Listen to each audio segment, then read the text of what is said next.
Welcome to Code Station.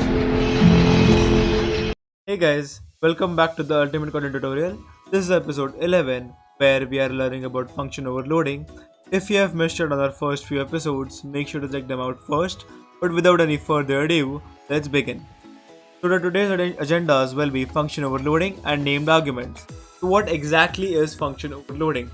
It is nothing but the name of the functions will be the same, but it will have different number of parameters or the type of parameters will be different. Okay? So there can be two types of function overloading. Either the number of parameters is different or the type is different, as I said. To understand this better, let's go to the code. Okay, so we are in the code right now, and I've made a new project, right? As you can see, that is called as function overloading. So what we'll do here is basically we'll make a basic function main, or I'll just type main directly. Okay, so created a main function. Now let's create a function to add two numbers. So fun addition a as integer and b as integer as well, and the return type will also be integers. If you don't know what I'm doing right now, make sure to check the previous video, that is the functions video of Kotlin, so you will understand what exactly I'm doing over here. So here, for those people who don't understand, what I'm doing is I'm assigning a function with two parameters as a and b, and both having the type as integer type. And this integer type is having a return. This integer function is having a return type as integer as well. So let's return a plus. So what we did here is simple. We basically made a function which is taking two parameters a and b as integers and returning a value that is a plus b, which is also integer type. So let's call this function. Let's call this function and check whether it's working or not. So we'll do println addition 10, 20. Okay, so if I run this code right now, it works flawlessly. So this is a basic function introduction for you guys, but let's understand what exactly function overloading is.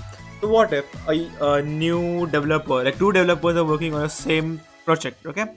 So the first developer made a function of addition, but the second developer also wants to make a function of addition, but of three numbers or of different type of numbers. So what we can do here, let's create one more addition. Okay, so now it's giving me error. What error is giving me? Giving add function body. So I add function body. Over here, it's not even giving me any error because we don't have any parameters still here. So what we can do is let's give the parameters as double, a double, b double, and the return type will also be double. So what we did here, we made the same function, same function name, but different type of parameters. So we have done double parameter, and over here we have integer parameter, and we are returning double parameter here, we return integer parameter. So let's return plus c. Let's call this function println addition. Let's do 10.5 comma 12.5. Let's do 12.2. So if I run this now, as you can see, the first call that we did is calling this method, that is the function addition method, which returns the integer type, and the next one is calling the second method, that is the function addition of double type. This is basic function overloading in Kotlin. But what if we have the same things? Okay?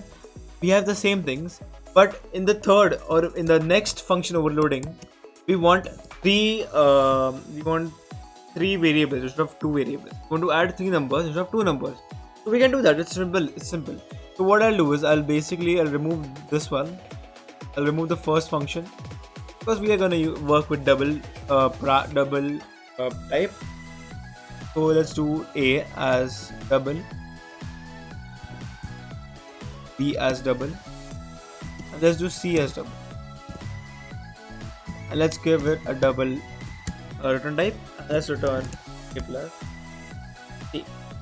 So over here right now it understands that we are calling only two parameters, that is a and b, so it is returning only addition normal.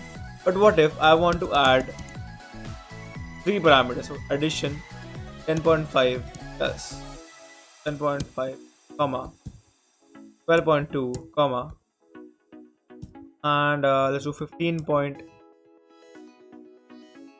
Run this now. As you can see, the first was adding the only two numbers that we have entered. Second was adding the three numbers that we have entered. That is, that's a 10.5 plus 1.2 plus 15.6. That's exactly 38 points.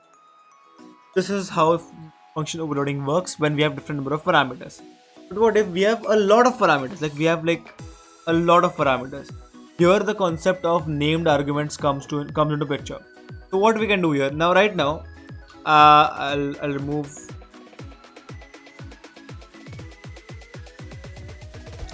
So what we are doing here, we are directly placing A and B's values in their like proper places. Like for example, A is the first parameter, we know that.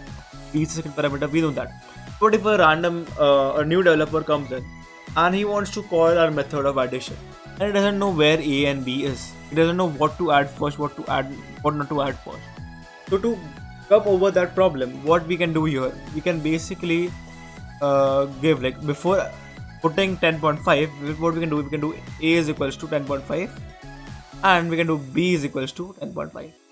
So as you can see, it understands that A is a variable, or A is a variable that we have passed, or a parameter that we have passed, and keep A value as 10.5 and B's value as 12.2. So let's do println again. Println addition.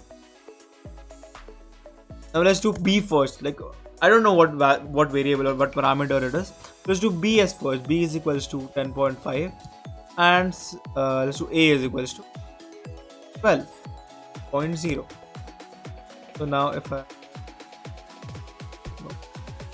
So now what we have done is we have basically named those arguments before calling them, instead of directly knowing what place or what particular arrangement of parameters are. We have placed them randomly, but what we have done, we have just named them. We have named them as B is equals to that number, or A is equals to this number. So if I run the program now, the answer will be correct. As you can see, 22.5 and 22.7, because that are exactly correct. That is how the named arguments concept works. Now that we have understood what exactly named arguments is, let's understand one more new concept that is called as function as a variable. So till now, what we have done, we have stored a value like where A is equal to 10. So 10 is a value that we are storing instead of the variable A, right? So instead of storing a value instead of variable, what we can do, we can store a whole entire function instead of a variable. And this functionality is very useful coding or development as we see. So let's create a variable as fn is equals to : addition. So what exactly are we doing here? We are storing the addition function that we have made over here inside of the variable fn. Now, as we know that if you want to call it, like when we want to call a function, we started to addition, like name of the function and put parameters and such. Work properly. But here, instead of doing addition, like directly calling that particular function, we can just do fn, println. We can call fn. Instead of the fn and brackets, we can directly put our actual variable brackets. So 10.2 and that's 0.8. So as you can see, what we did here is we made a variable fn. We stored the addition function inside of that fn, and we called that fn instead of calling the addition function inside of this println statement. So if I run this now, as you can see, it is giving me 31 as the answer. But what if let's say we have also a function called as function power, or let's do function subtract. Do the same, a double and double turn. So now we have two different functions, that is subtract and addition. In the first one, we stored addition instead of the fn. Now again, let's do if fn equals to : subtract. Now we have done that, we can print ln. Then I can call fn 10,5. So now that we have added all these things, what we exactly are achieving over here, Basically, we are achieving a very advanced concept in coding or development, that is, we are storing a full-fledged function or a full-fledged functionality instead of a variable. So this is a very good concept that we will learn more advanced while we are learning Android development and in Kotlin. But for now, let's just understand how it works. So if I run this now, as you can see, the first answer is 31 because 10.2 plus 20.8 gives us 31.0, and the second answer is 5 because 10.5. This is the concept of function as a variable. Thank you for watching.